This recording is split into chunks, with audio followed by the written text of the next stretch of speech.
ହେଇକି ଆଜି ଗୋଟେ କଥା ପଚାରିଥିଲି ସତ କହିବ କୁହ। ତୁମେ ମତେ ବେଶୀ ଭଲ ପାଅ ନା ତୁମ ମାଆକୁ ବେଶୀ ଭଲ ପାଅ? ମୋ ମା।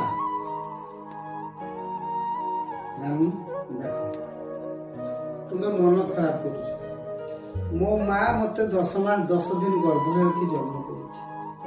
ଆଉ ଯଦି ଅନ୍ତରରେ ମୁଁ ତୁମକୁ ଭଲ ପାଉଛି, ବାକି ସମାଜ କଣ କହିବ ଯେ ଦେଖ ତା ଘର ମ୍ୟାରେଜ ପରେ ତା ମାଆକୁ ସେ ଭଲ ପାଏ।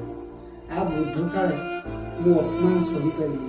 ଆଜି ଯଦି ମୁଁ ତମକୁ ଭଲ ପାଇବି ନା, ମାଆକୁ ଭଲ ପାଇବି ନା, ଆମର ଯୋଉ ଛୁଆ ମାନେ ନା ସେମାନେ କଣ ଭାବିବେ?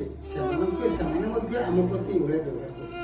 ତେଣୁ ତମେ 2 ଅକ୍ଷର ପଢିଛ ନା, ତୁମେ କଥା ହୃଦୟଙ୍ଗମ କର। ମୋ କଥାଟା ତମେ ମୁହଁ ଶୁଖେଇଲେ ହବ ନାହିଁ। ମୋ କଥାଟା ଭଲ ଲାଗିଲା କି ନାହିଁ ତମେ ନିଜେ ଅନୁଭବ କର। ତୁ ମାଗିଛୁ ହୃଦୟ ମତେ